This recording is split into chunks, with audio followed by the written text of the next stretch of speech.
causes of airplane vibration. No? So, first wing, the one that is vibrating, no, is of course yung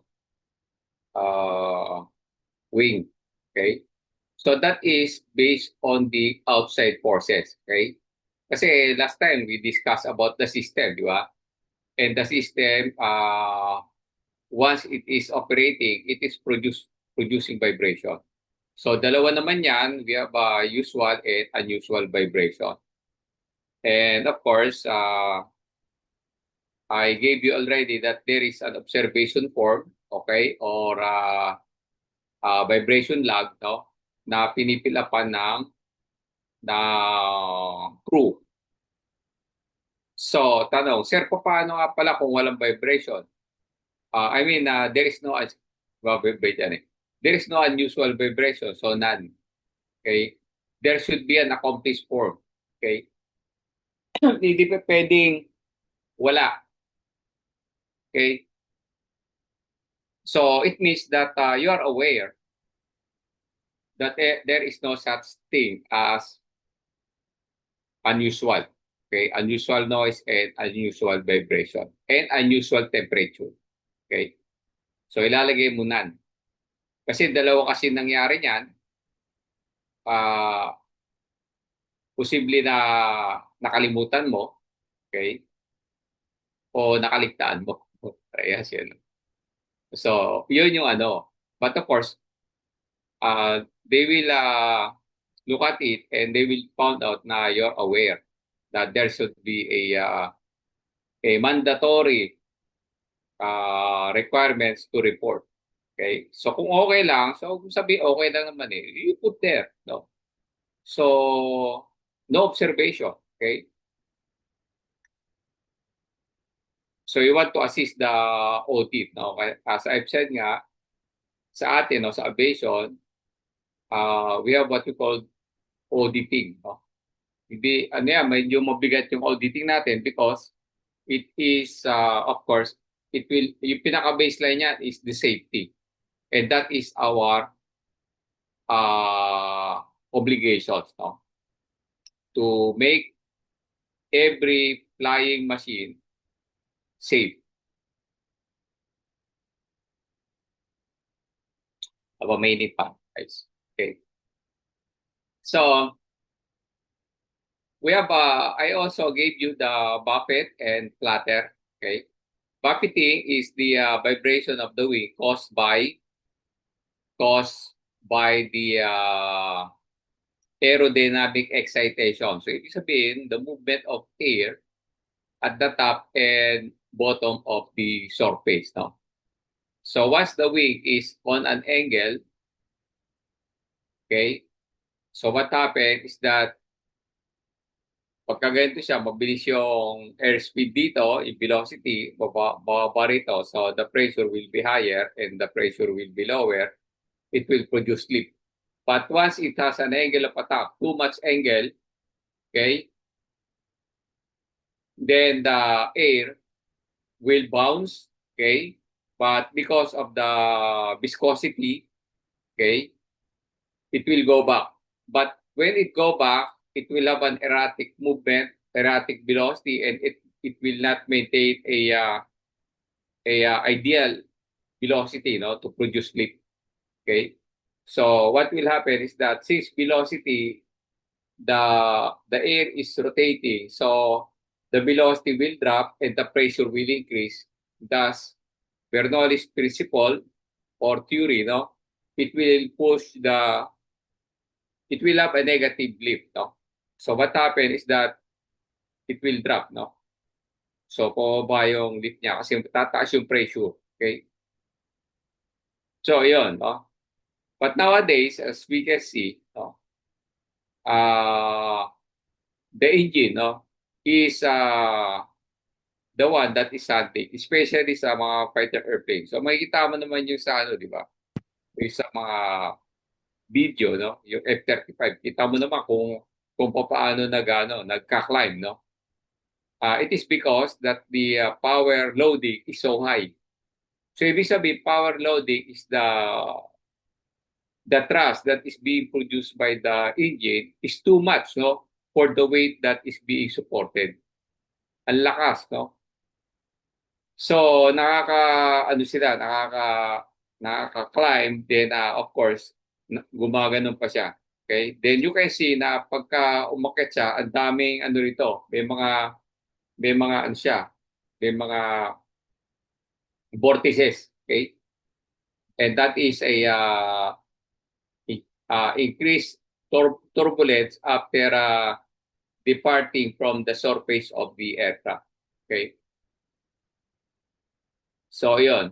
Now, go back to the vibration. Of course, we have the buffet, okay, because of the aerodynamic excitation, no, on the surface of this one that is caused by aerodynamics. Now, how about this wing, no? So, tawag natin ngayon rito since the wing is moving on its assuming na harmonic motion kasi that will be our discussion later. So, this one is fluttering, no? Nagpa-flutter siya. Okay? So, when was the wing encounter a fluttering? That is during takeoff. Okay? During takeoff yan. May fluttering yan. It is because that it is using the same force, okay, just to get a lift. So, paano yun? Di ba, kapag yung wing, okay, ito yung wing, okay, pagka nag-vibrate sa pataas, what will happen? Since nakalutang naman yung aircraft, is that this will follow, right? Kasi nakalutang hindi naman niya naka-hold. So, pag ganun niya, there is a possibility na baliin niya yan. But since there is a bending, no? So, we're going now with bending related to flutter. So, nagpla-flutter yan, pero the structure is bending, nagbe-bend, okay? So, nagbe-bend siya. Pagka-bend niya ganon, ito naman, itong fuselage, hindi naman yan lalaban, no? Pag-bend niya, aakyat yan. Okay, so the bending or the fluttering will be minimized by the movement of the fuselage.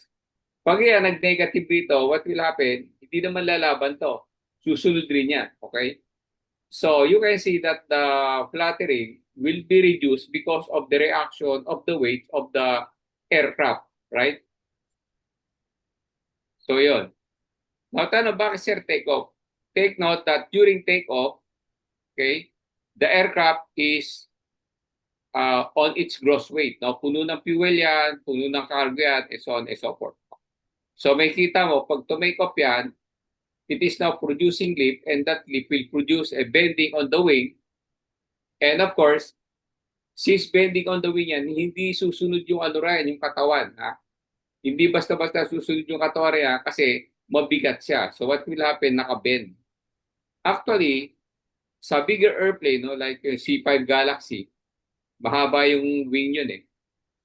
Sa baba, no, pagka nilagyan ng load yun, nakalanding yun, yung pakpak niya nakaganon, nakadrop.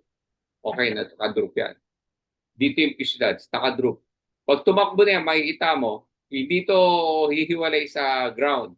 Pero yung wing niya, umaakyat na because it is now producing lift. Take note how much bending is being produced by this one. Okay? Magbe-bend yan. Okay? Then after that, pagka tumodo na, so iyan yung trinabel niya, ang taas. Bubuhatin niya na yung fuselage. Okay? So, take note how flexible is the structure of the wing. Okay? So, ilan kasi nakikita ko rito na yung magbibigay ng big simple example, okay, on how vibration is being produced. Okay?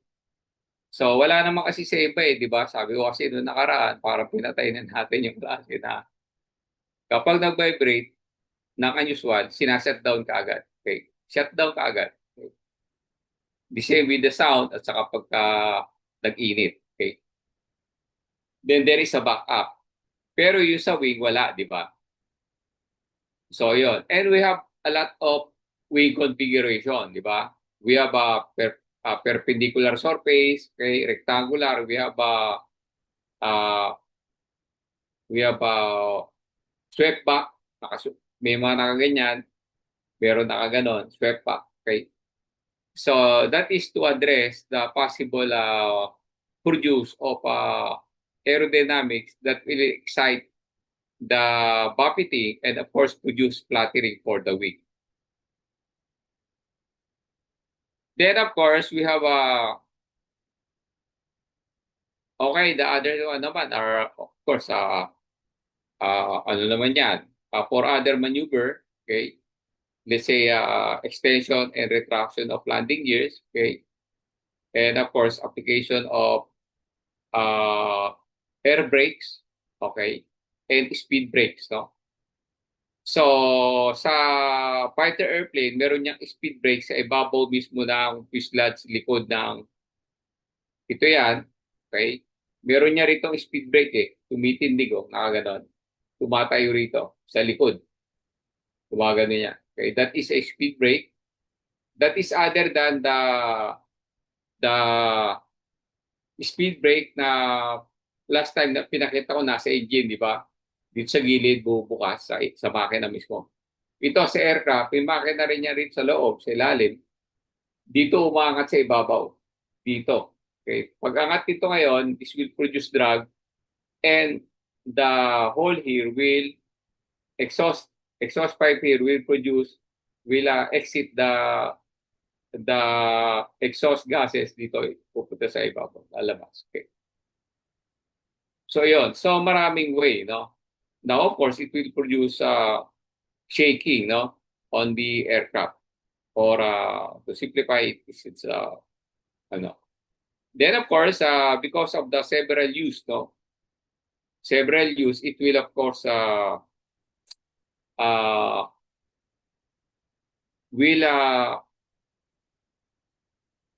will experience or it will result to the wear and tear of the materials. So how are we going to determine the wear and tear? There is what we call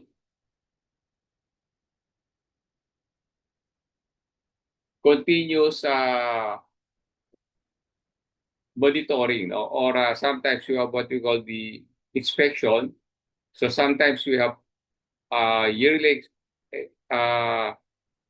inspection, no? So what we call annual inspection. So kumisan meron tayong 50 hours inspection. Okay? Pero pa yung ginagawa mo na before flight inspection. Okay? Or what we call pre-flight inspection. Sometimes meron pang post-flight inspection. After landing, you will check the 360 of the aircraft, no? Kasi baka may dent, no? May tumama na ibon or what, no? Nakupi. Okay? Or there are some leaking fluids, no? So that will also be a part of your report. Okay? Then of course, pag nilipad, meron kang another 360 degrees to determine if the aircraft is fit to fly. Okay? And of course, pati piloto, kailangan fit to fly ka rin. Okay? So, yan yung yan yung natin, dynamic system, dynamics and vibration. Okay, kaya dito nag-integrate na lang ako kasi wala naman specific, no? Kasi sa atin, sa design pa lang, ina-address na agad. So last time, makita nyo, ina-address na agad. All the thing, no, that will produce such a vibration or what, or a noise. No, it was already been addressed and it was already been forecasted. Di ba? Noong nakaraan, may forecasting na tayo, no? Na nakalagay roon, if ever na this will produce vibration, ganito gawin mo. Di ba? Meron na agad. So sa design pa lang na anticipate niya, ito, there is a possibility na after 1,000 hours, magbabibrate na to or masisira to. So siyempre, hindi mo ilalagay roon na ito gawin mo. No. Ito gawin mo, i-repair mo. No. Nakalagay roon, remove and replace. Automatic. Palitan yan. Remove and replace. So there will be no vibration that will happen.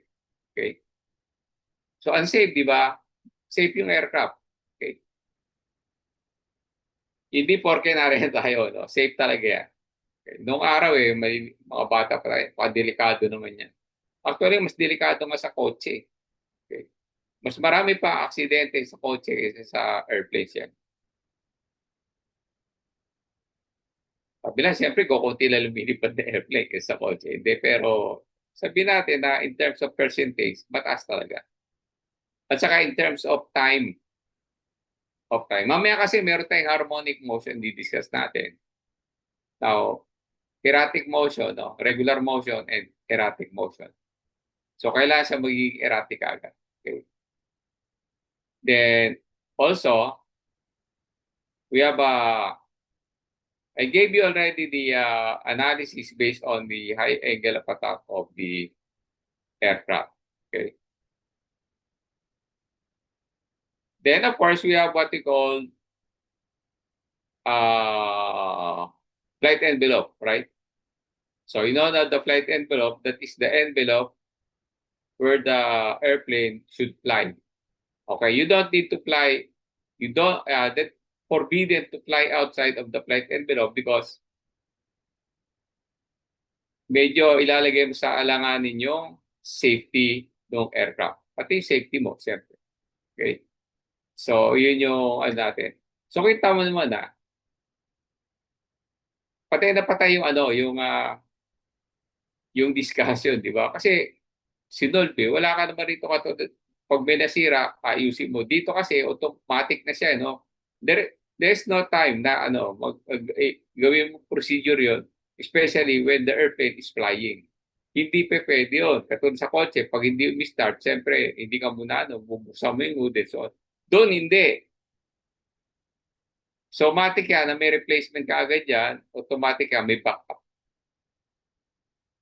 So, gano'n. Okay? Sabi nga last time kasi kasi nag-usap tayo, di ba, regarding generators, auxiliary power unit. But this happens before pa, no? Medyo matagal na. Kasi napag-usapan namin yung mga low-cost carrier noon na nagsimula sa scratches, no? So they have a big fleet of this type of airplane which is already mothballed. Naka-mothball na yan. Ibig sabihin, naka-parking na, naka-mothball, naka-pintura na yan kasi para ma-preserve yung structure. Then, binili ng low-cost airline. So, nung binili ng low-cost airline, ang daming pinalipad. At a very cheap fare, no? Ang baba ng presyo ng pamasahe. Okay? So, ang dami yun. Pero ngayon, wala na yun. Pinace out na kasi yumaman na siya. Yumaman na. So, malaki na siya yung airline ngayon. Malaki na. Ino-operate niya na mga puro bagong aircraft. Lahat, puro bago ngayon. Nakaano pang araw Sabi nila yung cockpit, may mga balot pa na plastic. So, para sa akin, may plastic pa. Di ba? Nakabalot pa. Upuan, may plastic pa. So, bago na. But of course, usapan nung regarding the old days, sabi niya nakakatakot nga yung ilipad kaya lang no choice, no? So kung bisa nakalagay sa taas, yung mga switches, out of order. Yung generator one out. So, gano'n, no? But of course, it is not being, they are assuring, no? Siguro, isa na lang yung gumagana roon, pero ina-assure nila na it can still be usable. So yung mga gano'n, matindi talaga yung mga Pinoy. Pero that is during that time. Parang para ka nag-start up ng business, di ba? So nagsimula ka sa kariton, di later on ngayon, puro malalaking truck na ang ginagamit mo. So yun, parang gano'n. So sabi ko, anyway, because of the regulation, gumaganda yung No, kasi noong araw yon. Pero ngayon hindi continuous operation yan, continuous sa inspection, yung Federal Aviation Administration, nagkakandak yan, yung EASA nagkakandak, at saka yung ICAO. So, hindi ka talaga makakalusot and they have the power to stop your operation dahil sa safety. Yun ang ano sa atin safety. Kaya di ba, safety first.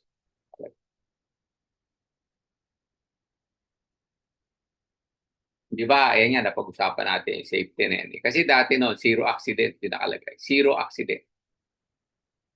Tapos, pinapalitan ng safety first. Sabi nga lang, sir, gusto ko yung zero accident Pwede ka kasi maging zero accident, pero hindi ka safe. Di ba? Pero pag sinabi safety, kompleto ka. Safe ka na, zero accident ka pa. Di ba? Ano yun, di ba? Pag nagbotohan kayo, meron boboto rin sa kabila Okay, zero accident. So, yung zero accident mo, hindi equatable yan. Hindi mo pwedeng equate yan sa safety. Okay. Okay. Let's go. So, ngayon, makikita nyo, wala na no? Usually kasi nakita ko yun noon, nasa Air Force nakalagay sa car, zero accident. Then later, pinalitan na safety first. No? So, yun. Okay, then we have, of course, flight envelope. We have platter. Then, of course, I discussed to you the different center, no? So, aerodynamic center, we have a center of pressure, we have a inertia axis, okay? So, inertia axis where the possible rotation of the structure will happen, no? Based on the aerodynamic excitation that will be received by usually the wing, okay? And of course, the use of experimentation, right? So sa experimentation natin during the early years, no, ginagamit lang rin spring. And of course, that spring has its own thickness, its own strength. Then, of course, it will bend. Then, of course, you have to check the distance traveled. Then everything will now be computed based on moment. Then, of course, you must know the center of gravity of the object. Yan ang ano no, yan yung during our time, no? Yan yung ano. Ngayon, binibase niya sa wind tunnel kasi pinapatamaan niya ng ano ng wind, no? No, ngayon wala na kasi ginagamit niya yung sensor. Yung mga wind tunnel ngayon, digital na, okay? So there are a probe, there are sensor na nagbibigay sa iyo ng actual value. Pero hindi na kino-compute. Kino-compute na system, hindi mo kino-compute. Noon kino-compute. Okay? Kino-compute yan, no? So usually buhay na buhay rin yung ano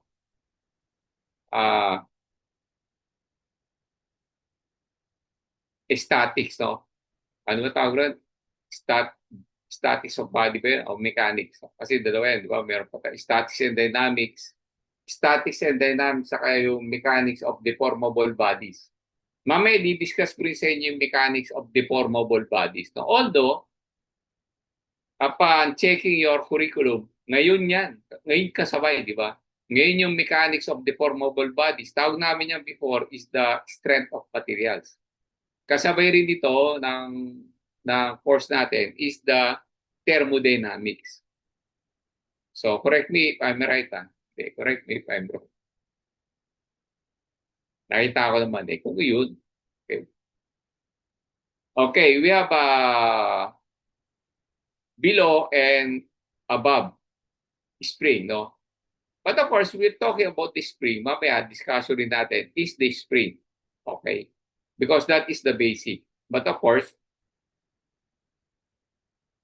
the later part of this course will be we'll discuss about accelerometer. Kasi syempre, we will start with the very basic, then magtatapos tayo sa advanced na, okay? Or the present. Kasi yung isa kasing school, yung approach nila present na kagad You know why? Ang taas nung ang taas ng mortality rate nila sa board exam, although wala kayong board. Sa board exam kasi, yung tinatanong di sa baba eh. Yung basic yung tinatanong. Kasi hindi pa pwedeng magbigay ro ng software. Pag nagbigay ka ng software, tapos na. Kasi pag-feed niya lang yung given, solve ng software. Eh kaso dito yung labanan eh. Dito sa baba. Okay? So dito ngayon, dito mo computein, ha, paparesan dito sa kinakalculate ng software. Even yung flow, even yung FEA, di ba? Meron na kayo niyan. Finite element kasi tinitira. Paano man susolve niyan sa kamay-kamay, di ba? And of course, what are the formulas that been used? Wala eh. Bigay ka lang ng data rito, tatanong lang niya yung data, then he will do everything. Even the simulation, ibibigay niya lahat. Dito naman, ikaw na mismo magbibigay ng simulation. Ganito yung tsura niyan, and so on and so forth. Doon, ibibigay niya ang ganda. But of course, it is not the ganda, no?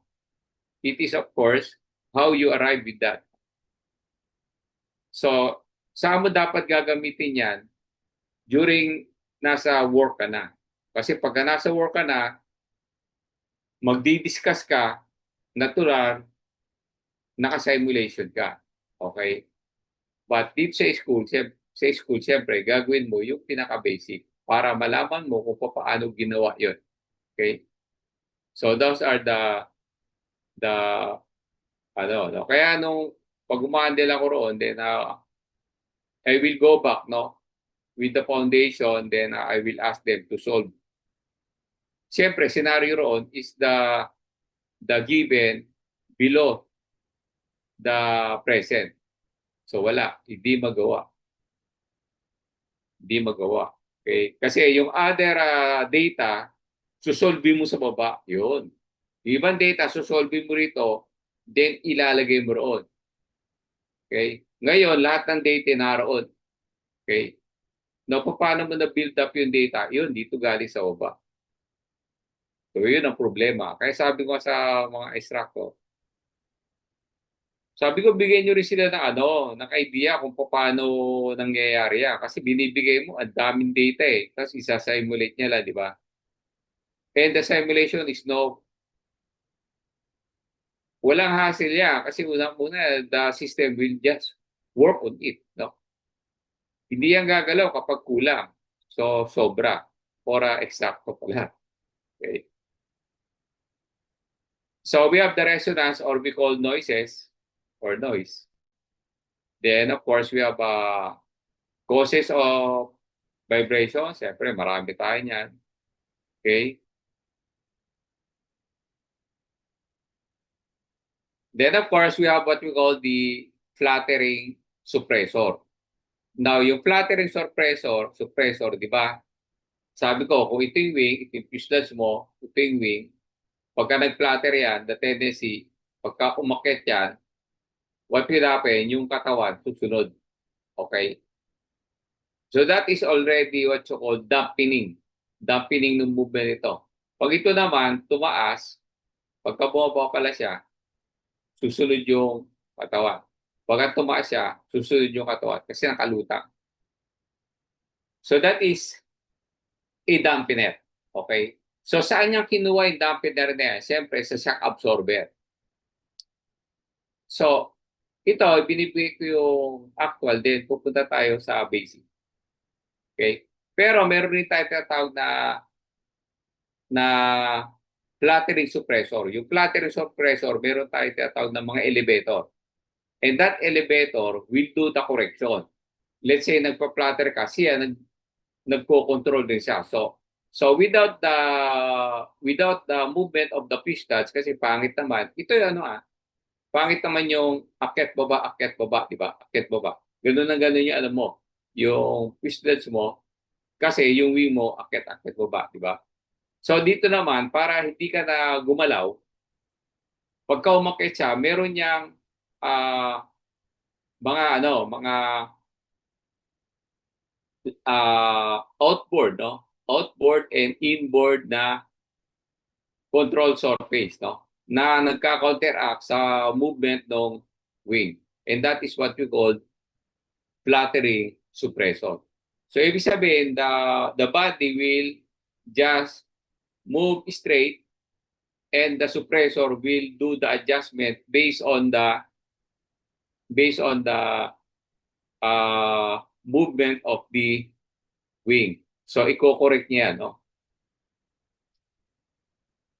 So meron siyang parang yan, there is a ballast, no? In the form of ballast, no?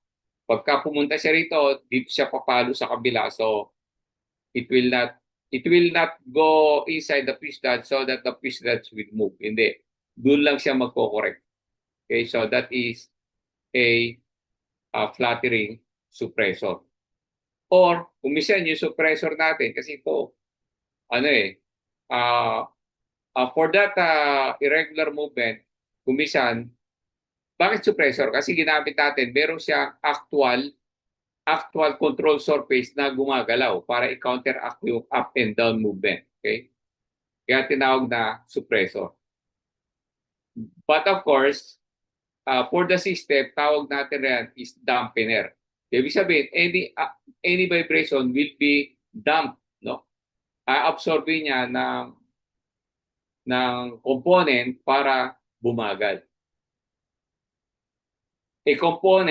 One component or one instrument will absorb the vibration that is produced by the other component.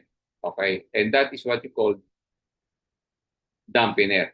Dito naman, gumaganyan yung wing. So, meron siyang control surface na nag-move.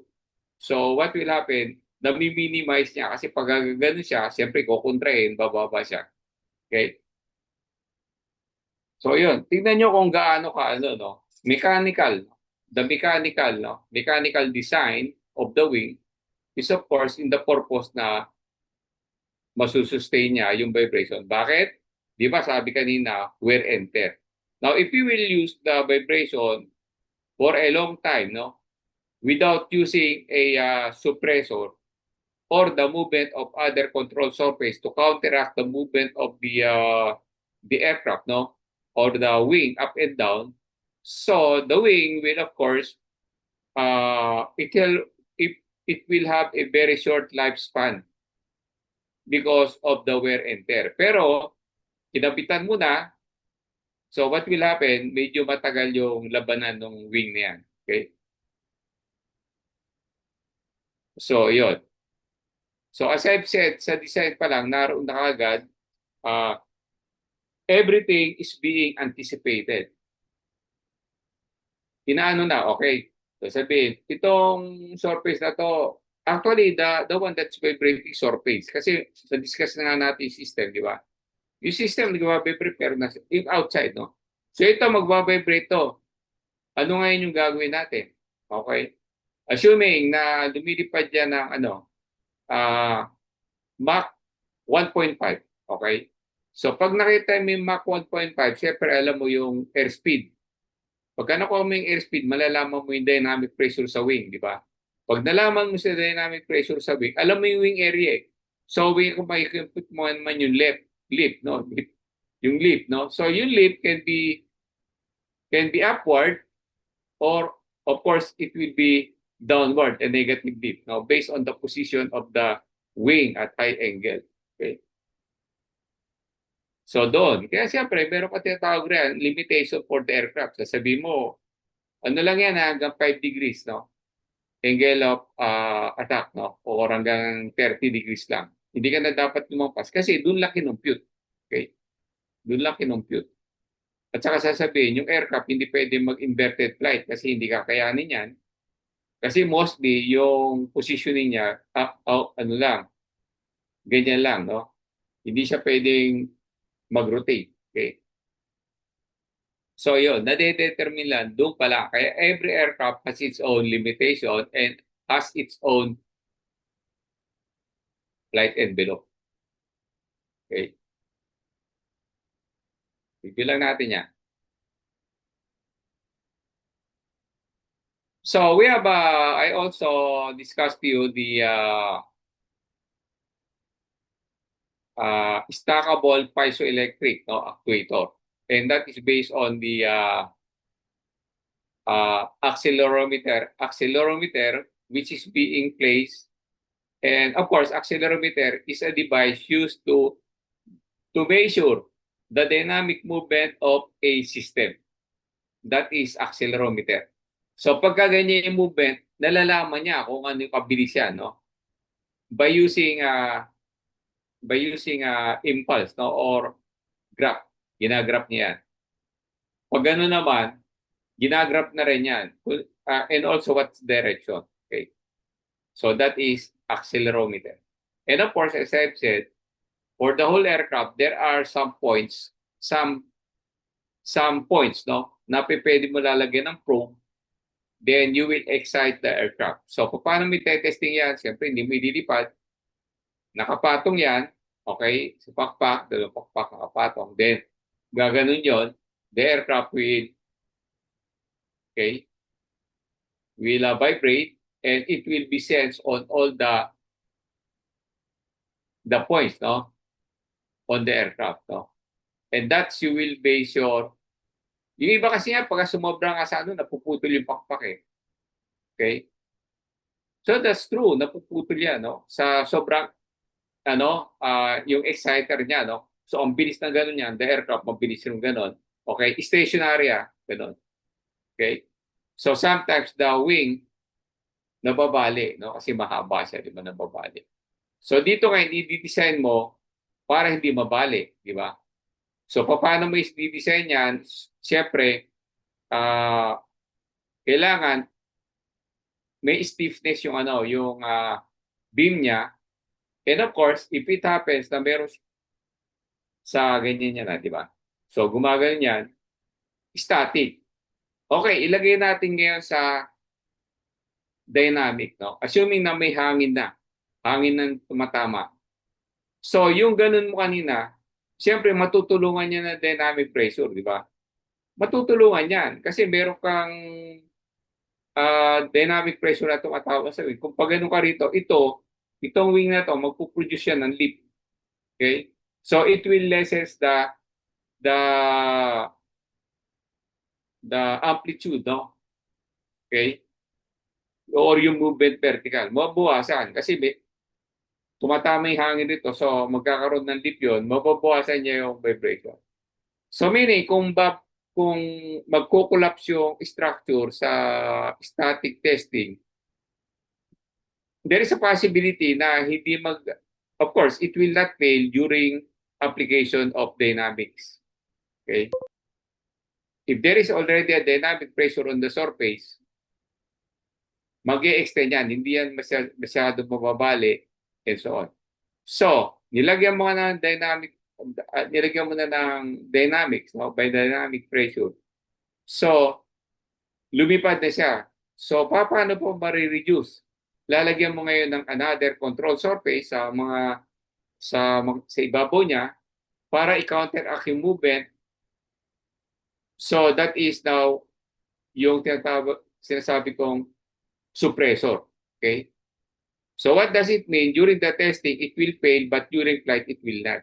Because dalawa yung ikakabit mo, ay dalawa ang gagamitin mo, yung suppressor, which is the counteracting surfaces, and the other one is the aerodynamic force na tumatama sa aeroplano, which will produce a factor that will counteract also the movement of the aircraft. And one more, the katawan, no, the fuselage of the airplane is not fixed. Nakalutang pa siya. So it will still damp. So iba na ito, damp. Idadamp niya because the fuselage will absorb the vibration produced by the wing. Okay? So nauubos, di ba? So dito pala na ipipredict mo na ganito yan, ganyan. So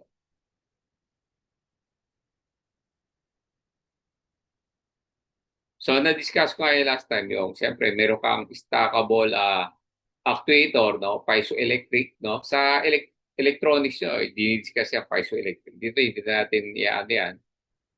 Okay? Sa physics yata meron yan eh. So yung isa kong estudyante na gano'n siya eh. sa kabila, sa nagpapa-advise lang pala. So, piezoelectric sa piezoelectric yung topic niya. And nangyari siya kasi yung umatin, isang engineer lang, lahat puro psychology graduate, kung sino-sino yung pina-attend ko. So sabi ko, mali. Dapat pina-attend nila yung matino, di ba? Joke. I mean, matino kausap, di ba? Siyempre, hindi matino yun kasi unang-una, hindi niya alam yung, malay niya ba yan? Hindi niya alam eh. Unang-una, tanong, saan ginagamit yan? Tapos na, di ba? So, bibigyan ka lang ng 30 minutes to discuss, tapos ka na, ubus na. Mas marami pa silang inubos na time kaysa sa iyo. Okay? So, yun, no? Then, of course, go back. We have now the flight crew response, no? And as I've said, that's mandatory. Or the crew response is warranted. So, warranted, kinakailangan, di ba? Use the Tagalog, di ba? Warranted, kinakailangan, di ba?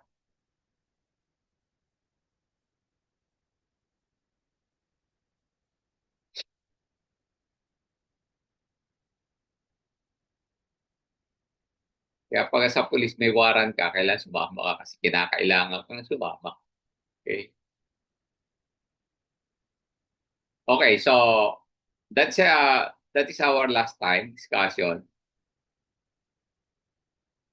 Then, of course, siyempre mag-start na tayo sa discussion natin for today.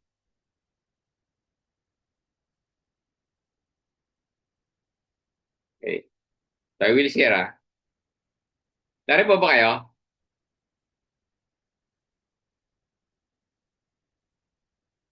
Puro heart na lang to. Hindi ko kasi hindi ko na pinapa-open pa yung yung mga camera, okay? Sayang yung film eh. Hindi ko na pinapa-open. Ah, ano naman eh. Alam ko naman na nariyan kayo sa likod ng picture na yan. Okay? Sana. O hindi siguro nanay niyo yung nariyan. Kay tatay niyo yung nakakapit. Parang pandemic, di ba? Yung anak tulog pa. Pero yung nanay nakasalang na sa klase, di ba? Okay, kinig sa klase. Okay, so I'll share na.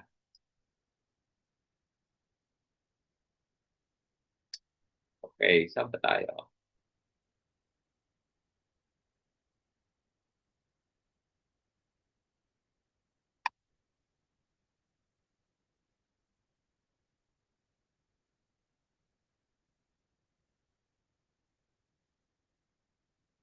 Okay. So our discussion now is, of course, although we have, yung problema kasi raw, ay hindi natin pwede itong suluhin sa basic, no? Kailangan ibabato ko agad sa inyo kung paano nangyayari yan. Kasi kunyari, puro basic. Wala nang application, di ba? So, mahirap intindihin. Okay? So, kailangan nyo madadali yan. Kaya iniisip ko, paano kaya nito maiintindihan yung pinagsasasabi ko, di ba?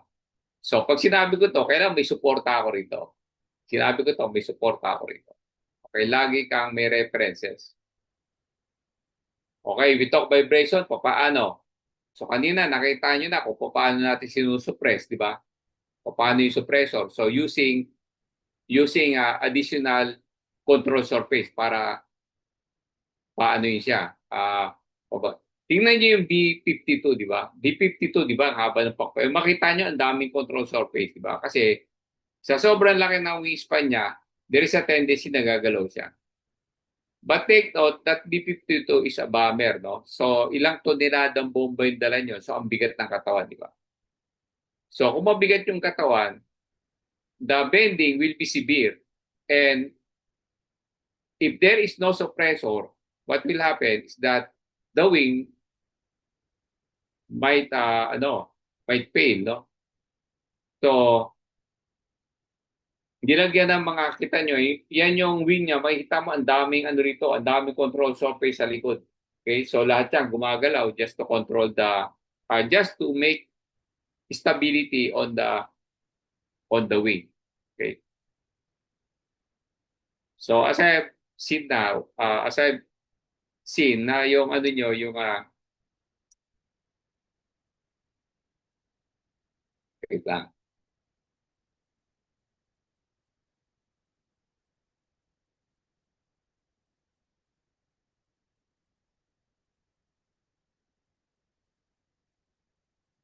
Okay, ano kasi kami, alumni home kami. Okay. So, ayan, so, let's go back. Okay. Now, what will now be the reactions of the component based on the vibration? So, ito ngayon, vibration is concerned with the, kita nyo ba yung ano? Actually, the others here is physics, no? So, siyempre, tuturo tayo ng physics. Alam na natin yan. Vibration is concerned with the oscillatory motions of a body and the forces associated with them. Okay? So, oscillatory. So, ibig sabihin, okay? So, ito yung wing, okay? Yung aircraft.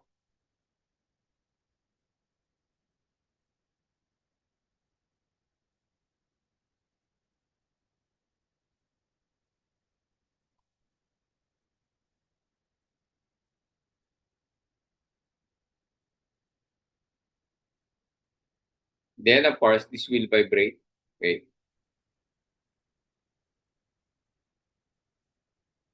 And of course, kung titignan yung vibration niyan,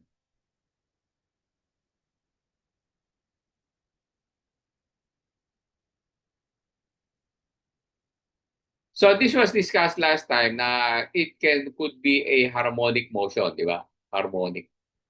Okay? So, kung harmonic motion yan, of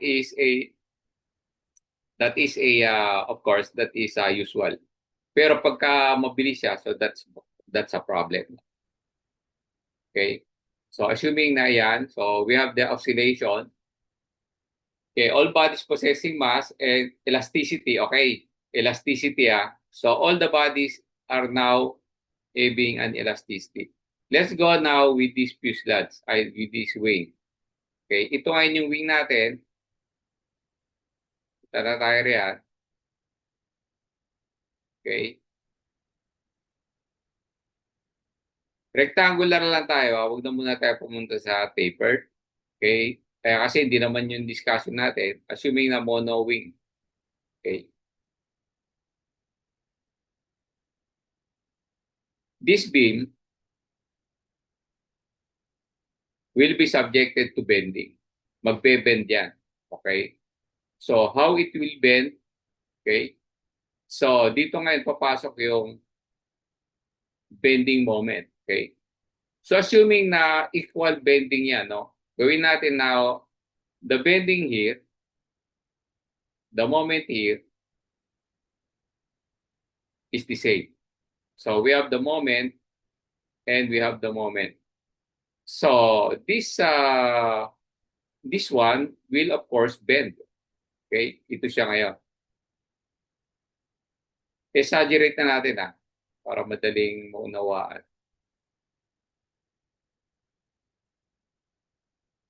And of course, it has a radius of bend. Okay? May radius yan. And this one, no? Lagyan pa natin moment. Yan, moment. Now, take note that the moment na kino-consider ko lang rito para mabigyan ko kayo ng highlights is the same. Whatever the moment here will be the same as the moment here. Okay? Now, for this wing, is the moment here the same as the moment here? Maybe not, diba? Maybe no. Hindi talaga, hindi pa pwede. Okay? Yung moment rito is not the same as the moment here. But of course, for simplification, ito siya. So where will be the bending nito? Natural sa gitna, di ba? Diyan yung babaluktot. Okay? Dito sa gitna yan. And of course, we have here what you call the neutral axis. The neutral axis is the centroid of this. Now, assuming na yung cross-section nito rectangular. Para for simplicity kasi medyo mahirapan tayo. Ngayon lang pala yung mechanics of deformable bodies nyo, ngayon lang eh. So ito yung cross-section. Okay? And this cross-section has a base and has a height, di ba? Then if you will get the second moment area, kasi first moment area na itong surface na to is the area itself, no? Pag kinuha mo yung second moment area, iyan yung tinatawag na natin moment of inertia. Okay? So base height cube over 12. Iyan yung tinandaan ko. Yan. Kasi yan lang i-example natin eh.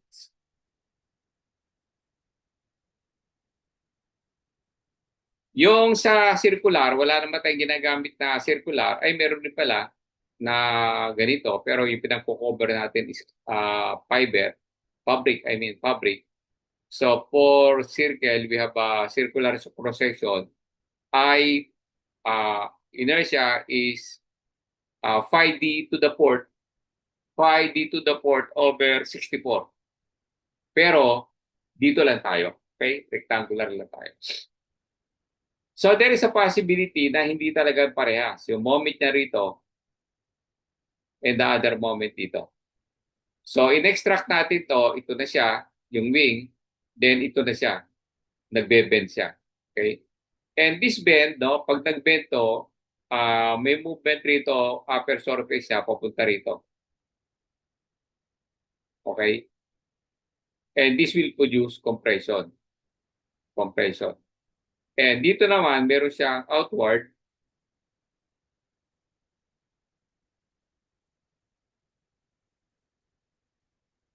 And this will produce tension. Siguro alam niyo na yan, no? And you know, the compression is a bending stress. So yung stress natin, ito yung formula niyan,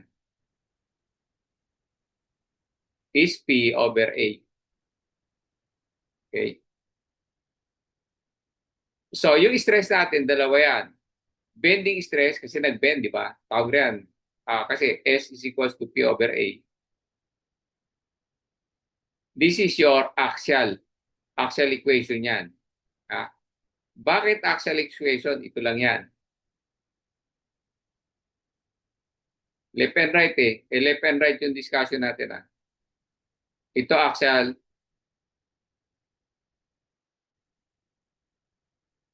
Ito yung length niya.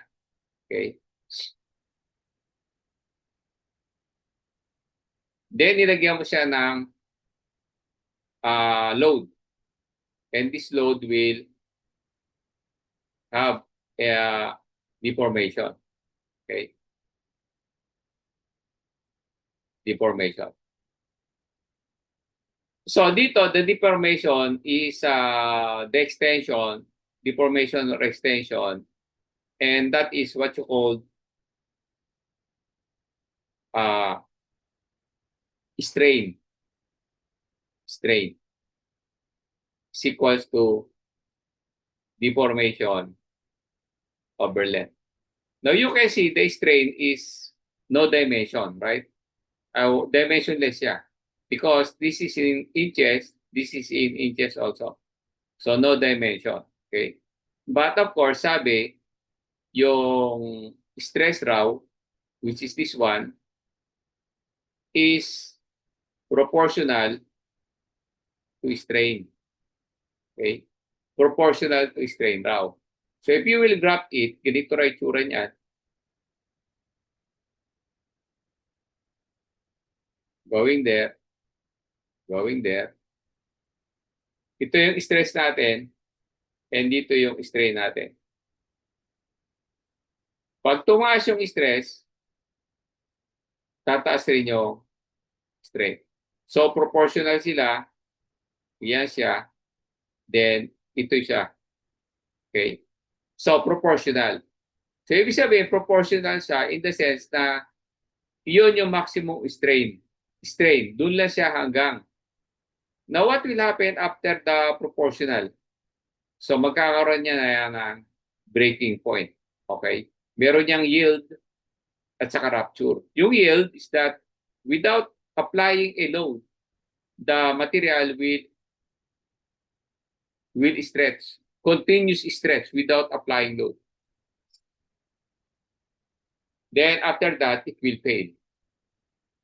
It will break. So ito yung proportional. Ito nga sinabi o, proportional. But the problem is that, paano magiging proportional yan? Ito is PSI. Diba? Kasi assuming na yung load mo is pounds over square inch, so PSI siya. Ito, ano to, dimensionless, di ba? So, ano ngayon, si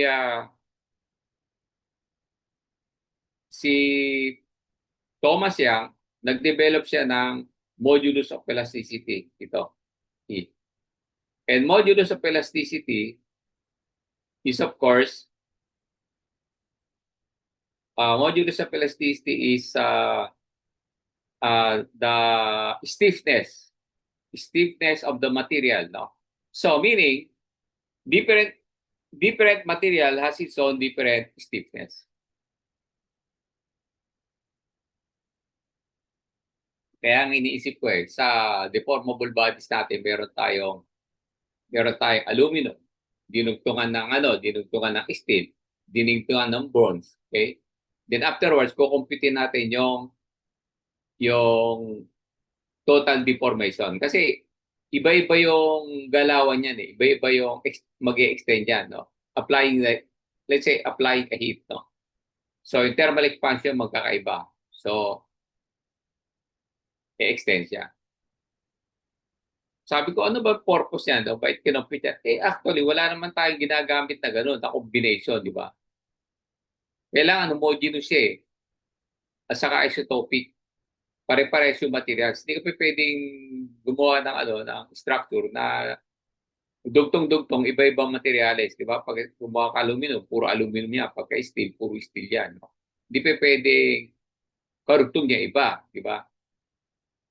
Unang-una, yung thermal expansion niya magkakaiba. Now, siyempre, si Sir, for the purpose of calculation, yung difference movement ng expansion. Then afterwards, makukuha mo yung pinaka-total. Sa school lang yon. But of course, in application, walang ganun. Hindi tayo nagko-combination. Hindi tayo katulad sa atin, aluminum lang, puro aluminum. No? Hindi ka pwedeng maghalo-halo yan, no? So, yun ang natin. Okay? So, ito ngayon, meron kang modulus of elasticity. Okay? So, inaano ko na kayo then of course, ito ngayon, yung stress natin ngayon is equivalent to strain multiplied by elasticity. And elasticity is of course PSI. So dito ngayon, pareho na silang PSI, di ba? Stress is deformation. Okay, elasticity, strain multiplied by modulus of elasticity. Then let's go back here. Okay, so okay na tayo rin. Ito ngayon tatawag natin na axial. Okay, kasi makikita mo yung load niya is axial. Anong axial? Dumadaan siya dito sa gitna. Okay, papunta roon.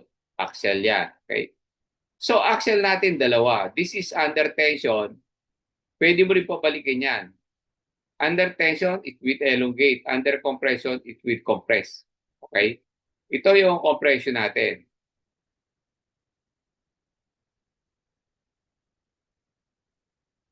But this is still axial. Bakit? Kasi tumatama to sa gitna mismo, magkaharap sila. Okay? Kasi pag yan, magkaiba ha, kunyari ganito, dito natin ilagay. Siyempre, hindi laki yan, di ba? Pag yan na ito,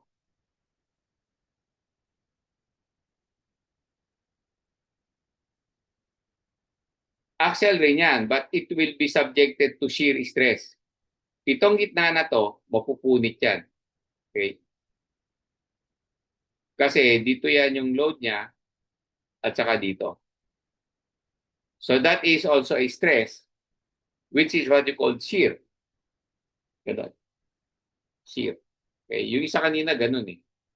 So tension, papunta rito. Compression, papunta ro. Okay? Now, magkaiba yung direction ng load.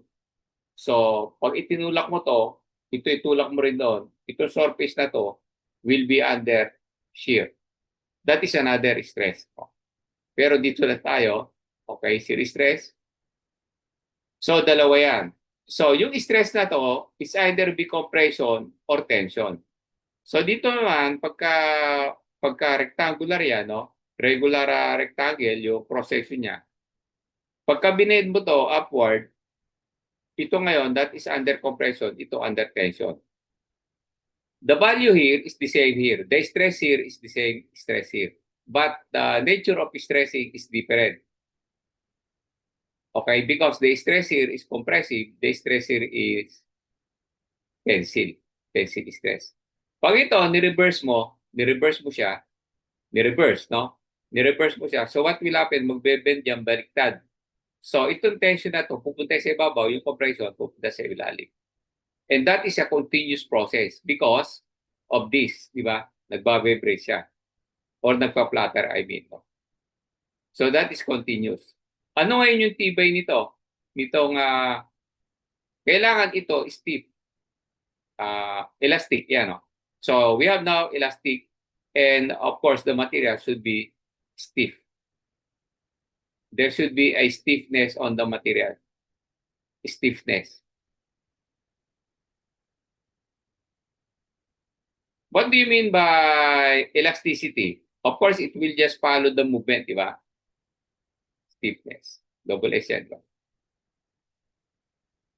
So, yung stiffness natin, siyempre, sa ating definition ng stiffness is wherein the material will, of course, vibrate or it will become elastic but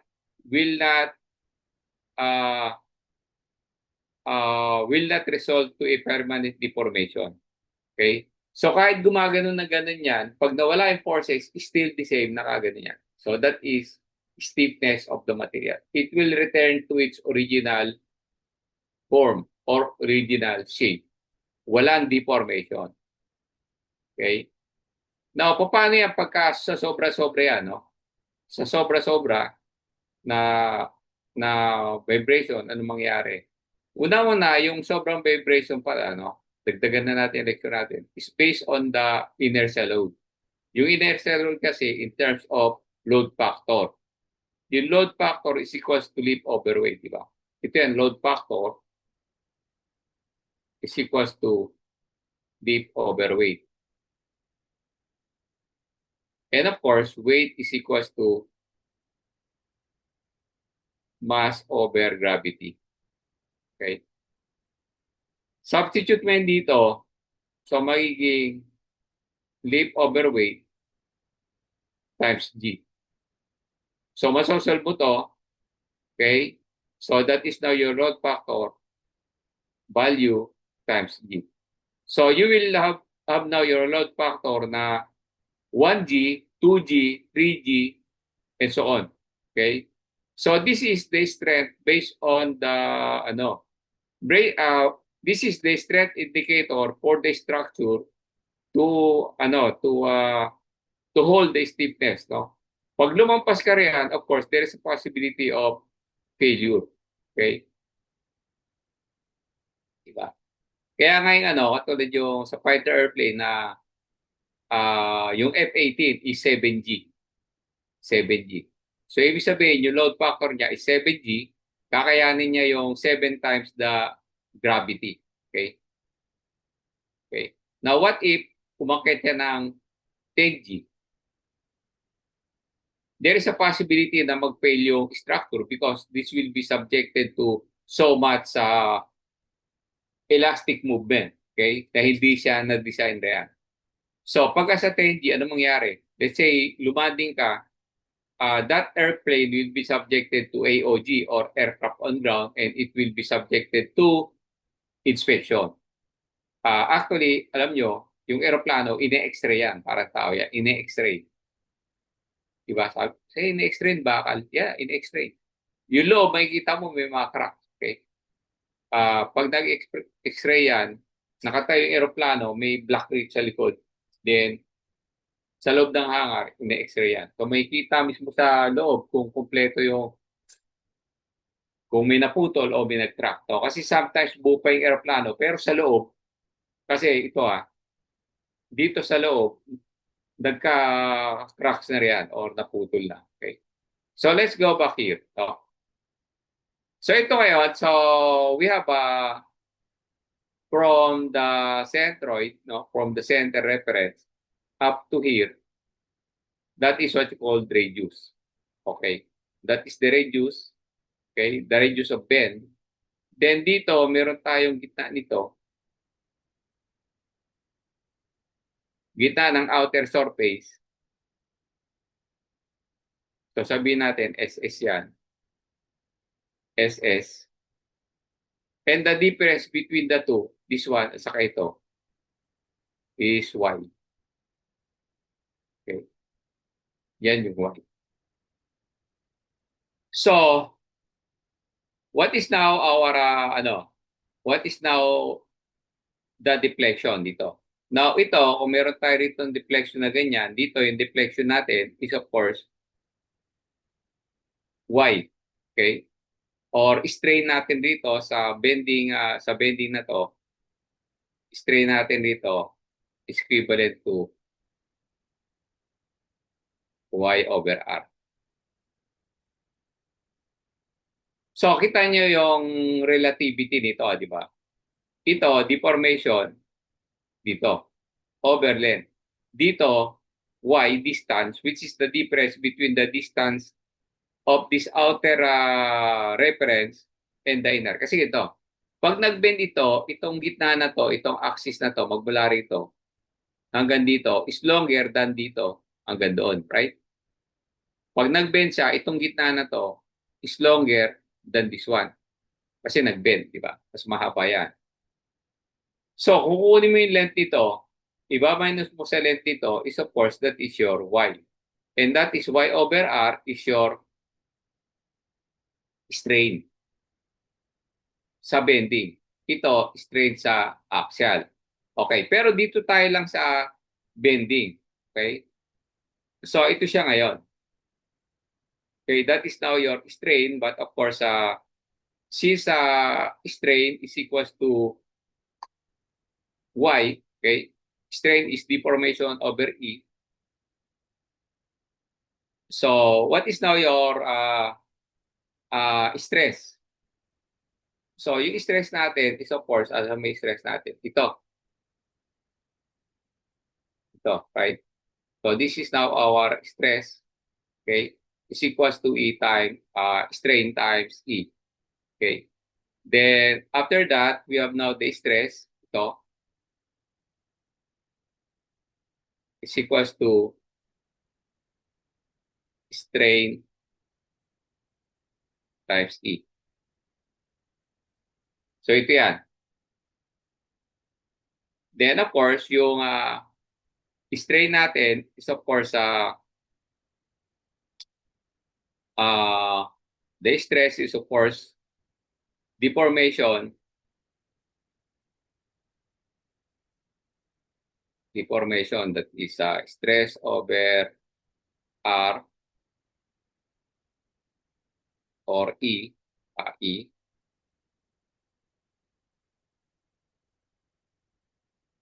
Kasi parehas rin eh. May makita nyo. PL over AE. Then we have now Y over R. Over R. Then of course, if we will have it, no? So we have now the strain.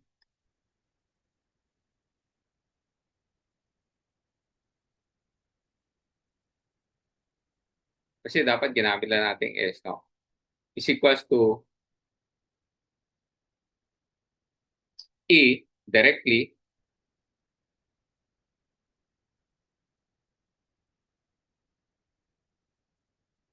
and inversely proportional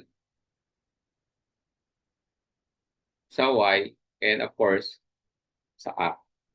Okay. But you can see that the relationship between the axle and bending is just the same, no? So, yan na siya. So, afterwards, we will cut this, no? Ikakat natin yan. So, ikakat natin yan. Ito na siya.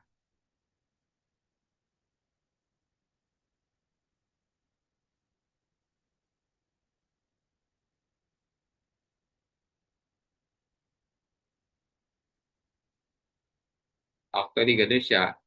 Then ito, meron niyang, ano ba direction ginamit natin? Pupunta roon. Pupunta yan riyan. So, kinat natin yung gitna, no?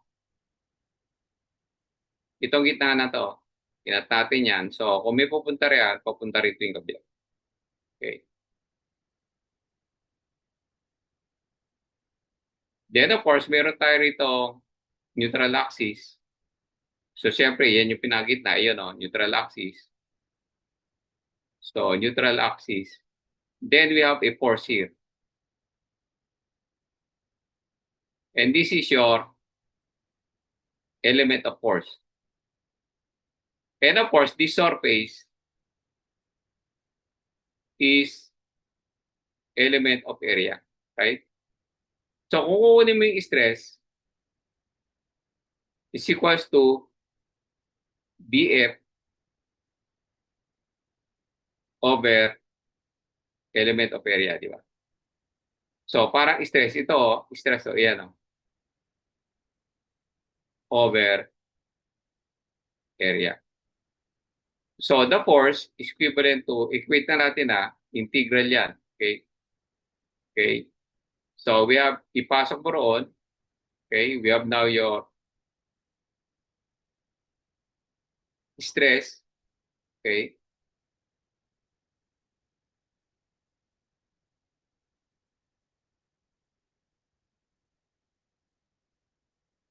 Multiply by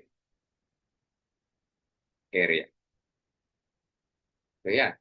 Then of course, yung stress natin, ito, stress is equivalent to ER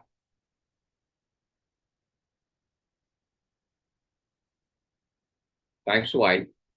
Substitute natin straight dito, lalabas yan. Siyempre, lalabas natin yung E over R kasi constant yan. E over R. So, we have YDA. YDA. Okay? So, after having that, no? After having that, we have now YDA. We all know that with this, no, with the cross section of this is now the distance Y. No? Based on the figure here, ito yung distance Y natin.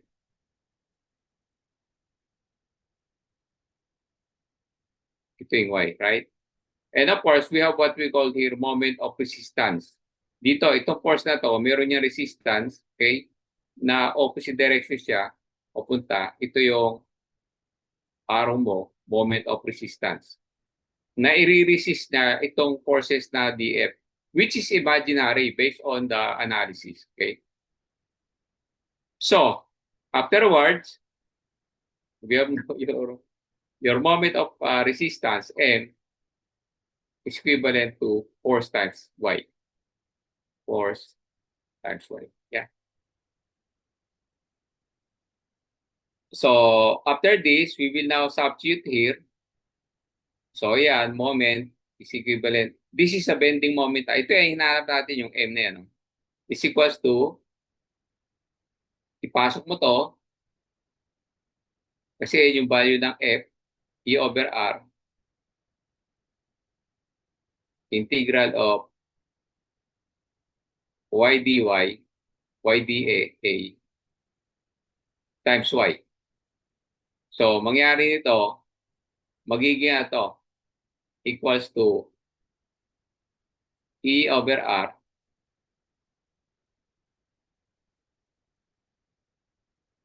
times y squared kasi y times y dA. And y squared dA is your moment of inertia. Moment of inertia. So, ito yan, moment of inertia. So, ibig sabihin, di pa tayo rito. So, wala tayong papaglagyan. So, pagkasend na natin. So, moment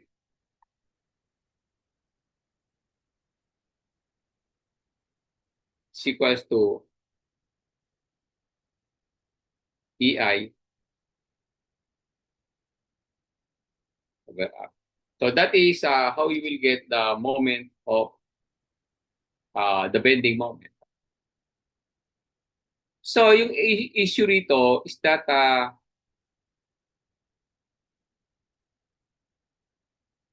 the bending moment is directly proportional to the modulus of elasticity, which is peak of the material used, and over the ratio or the radius of the bend. Okay? Now, inversely proportional. And the moment is directly proportional to I. If you increase the I, the bending moment will also be increased. So what happened? This moment of inertia is very influential kasi the bigger the moment of inertia, the bigger the bending moment that can be used. Okay? Sa aircraft, hindi pa pwede yun. Kasi kunyari, building. Kung gusto mong patibayin yung beam, all you have to do is to increase the dimension ng cross section, di ba? Sa atin hindi pa pwede kasi pagka increase mo yung dimension, siyempre tataas yung moment of inertia niya kasi dito Bayside cube over 12 siya, what will happen is that bibigat naman ang structure. Eh sa atin, we are always using that the material will be light. So, kung light yung material natin, and of course, maliit lang yung moment of inertia, and of course, using this one, this is engineering equation, what will happen is that magkakaroon to ng the material will be subjected to elasticity. And that elasticity, kailangan masustain to ng materials natin. That is why, meron tayong mga tinatawag na aerospace material. Okay? Aerospace material. Yung aerospace material na yun, design na yun para i-hold niya itong, design na yun para maging elastic. Okay? It will just bend. But of course, without deformation. Kasi kung building lang buhusan mo lang ng todo yan, hindi nagagalaw yan, di ba? So, kapag katulad natin sa engineer, aerospace engineer, magdi-design tayo ng bahay, baka pag dumaan ka sa ibabaw sa second floor, gumagalaw, di ba? Kasi ginamit mo yung material, hindi pang material lang so susunod siya gumagalaw. So, doon pa lang, alam mo na yung nag-design sa aerospace, di ba? So, yan. So, that is now your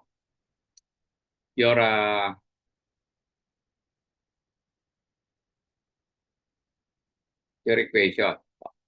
So, M is equals to EI over R. Okay? So, dito tayo, tuloy natin rito. M is equivalent to EI over R. So, we have now your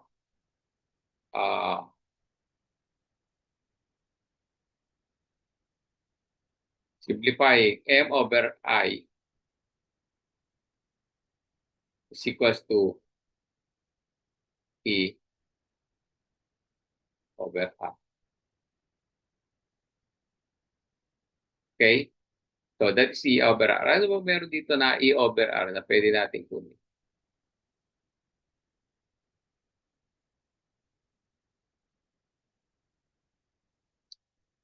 So, yan na. So, base height cube over 12 daw. So, after that, now we have this one. Okay? Paano nga pala yung relationship nito? Ito, relationship Di ba yung S? S is equivalent to P over A. Over A. Strain is equivalent to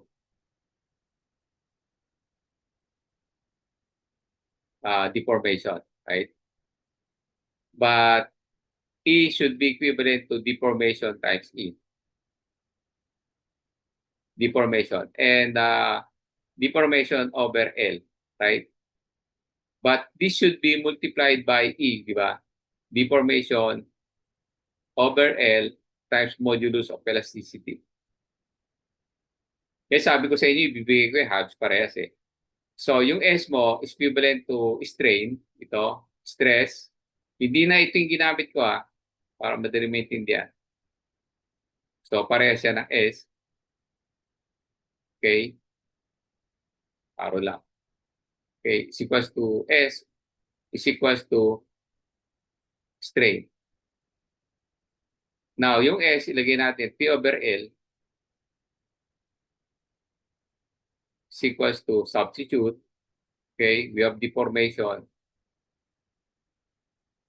P over A, sorry. P over A. Deformation over L times E. So, in our mechanics of the formable body, paano mo compute yung deformation ng material? Kaya yan. Kaya sinabi ko din, PL over AE. Ito lang yung palagi tinatanda natin. Yan. PL over AE. Meaning, we can get the deformation or the elongation or compression if we are familiar with the load that will be applied, the length of the material, the cross-sectional area of the material, and the modulus of elasticity of material, then you will get now the deformation. Okay? So, yan. Now, kung kukunin mo yung bending moment, ito ang equation natin. So, yeah. So, you can see now how a structure will overcome the bending or how the structure like this one, spar, ito, i-overcome niya itong forces na to. No? Now, take note pala, yung moment dito na binibigay ko, itong moment na to is considered as the same moment as this one. Now, kapag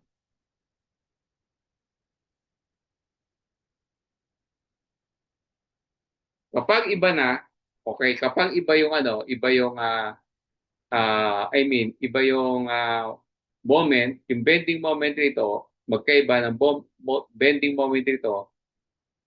Now, of course, hindi na applicable tong equation na to because the bending will not happen at the centroid. Okay? Hindi na mangyayari sa centroid yan. Pag ito, 1,000, ito 2,000, do you think magbe-bend yan sa gitna? Siyempre, hindi. Yan ang nangyayari sa aircraft. It will not bend sa gitna. Kasi meron ka pa ritong engine. Okay? So most probably, magbe-bend yan somewhere magmula sa engine hanggang doon sa tip ng wing. Okay? Now, paano natin social baser stress? Ibang usapan na yan. Kasi medyo mahabang lecture yun. No? Pagka itong moment na to, magkaiba sa moment na to, iba na yan. No? Iba na yan. Kasi pagka ganon, pati yung wing loading rito, if you have aerodynamic, no? Wing loading, kasali, pati yung wing loading. No? Kasi yung distribution ng load, dito sa spar na to, kailangan i-consider mo na rin.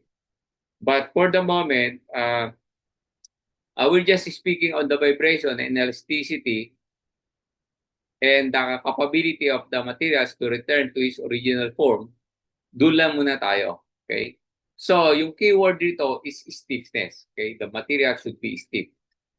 Okay? So, yun. Baka lumabas tayo ng vibration din sa kan. Now, we have the oscillatory system. No? So, the oscillatory system is characterized by two. That is the linear and non-linear. Okay? Actually, mga nire-review ito na tinatandaan eh. PL over AE. PL over AE. Yan lang na yan. Sa deformable bodies. Linear. For linear systems, the principle of superposition holds, and the mathematical techniques available for their treatment are well developed. So, wala na tayong problema. Okay, mamaya kasi puro equation na lang ibibigay natin, solvable na. If linear. How about if non-linear? Siyempre, in contrast, di ba? So, babasahin po ba natin, di ba? Contrast yung, siyempre, hindi lang sa linear, no? Techniques for the analysis of non-linear systems are less well known. So that is why, as I've said, naglalagay tayo ng accelerometer kasi hindi natin abnormal siya, hindi natin malala, hindi natin basta-basta may apply yung mga mathematical equation natin kasi non-linear. Although, pwede pa rin apply pero wala nang, for the purpose of calculations. Pero wala na yun. Matic na yun. Kapag linear, dun tayo. Kapag non-linear, hindi tayo riyan. So, alam niya, pag usual, which is linear, dito tayo. Pagka unusual, which is considered to be non-linear, hindi na natin go-computein yan. Out yan. Hindi na natin pag-usapan. But of course, dalawa yung oscillatory system, discuss natin. Some knowledge of nonlinear system is desirable because all systems tend to become nonlinear with increasing amplitude of oscillation. Yun. Okay, nag-nonlinear siya kasi lumalakas yung amplitude niya or the increase of oscillation. Okay. Dati ganun lang siya. Then, lumalakas. So, naseses ang accelerometer na tumataas. So, that is nonlinear. Okay, but that is because of the produce of the linear. Doon rin siya nanggaling. Hindi siya pwedeng ng linear kaagad na hindi tumaan siya sa linear. Okay? So ito, we have types of motion for examples. No? So vibratory motion, yan. So we have the string and vibrate. Then we have linear, okay, ito. Ito tayo. Continuous lang siya. Assuming na constant speed lang siya, itulak niya, so that is linear. Curvilinear, okay. Then we have oscillatory.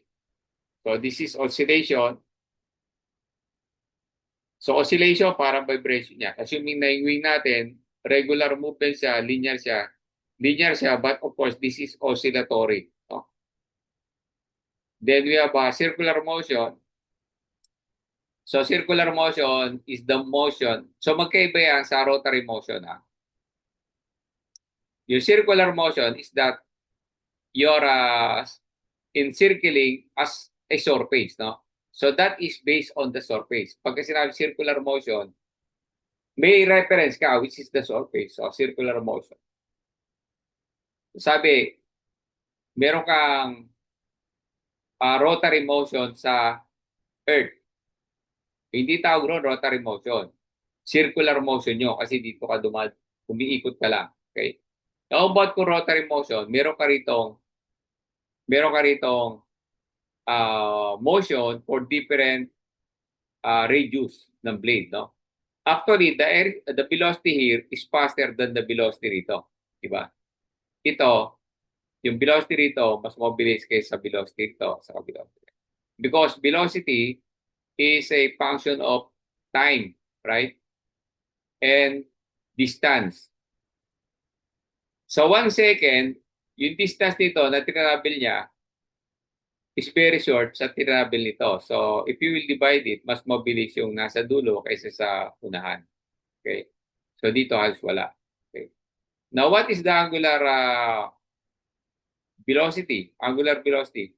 O at different point, the angular velocity is the same.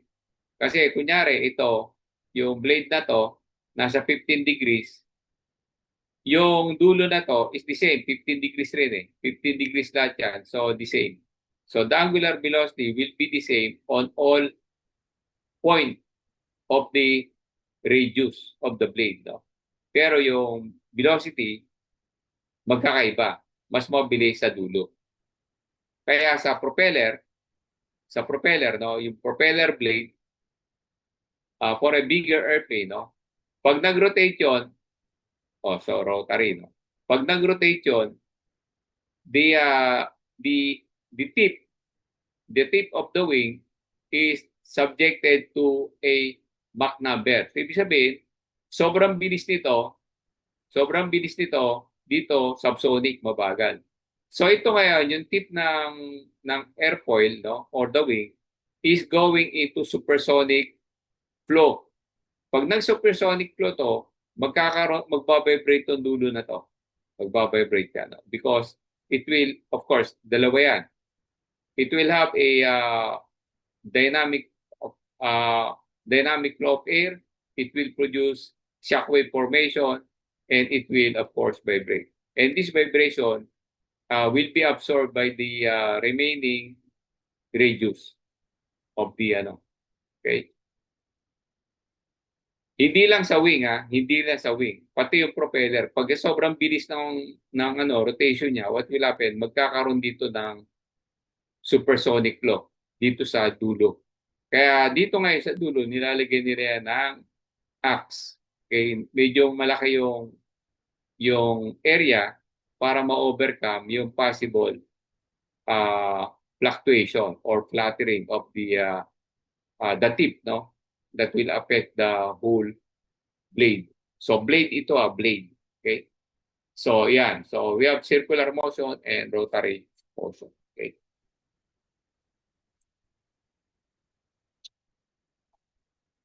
Okay. Okay, we have two general classes of vibration. We have pre-vibration takes place when a system oscillates under an action of forces inherent in the system. And when internal impressed forces are absent. The system will vibrate at one or more of its natural frequencies, which are properties of dynamical system established by its mass and its stiffness distribution. So that's pre-vibration. What's the force?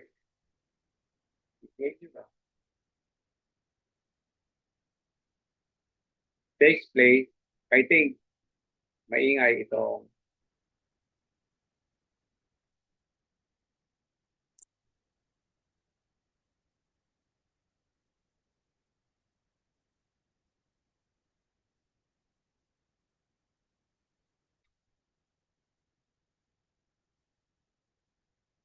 okay, narinig niyo may sound.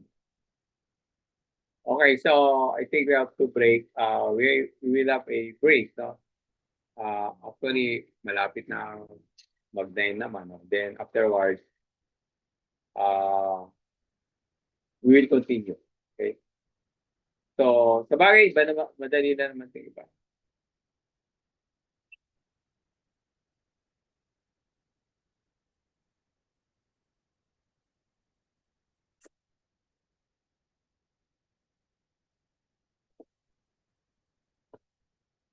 Nag-over ito, hindi tagamit eh.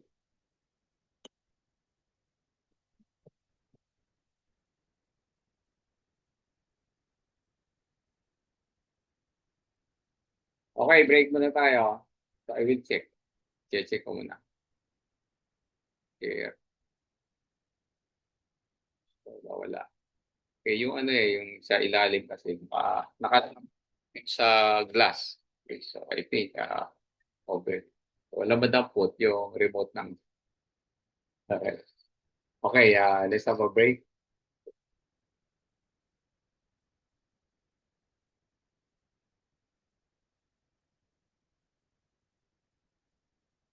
Let's see the sound, diba?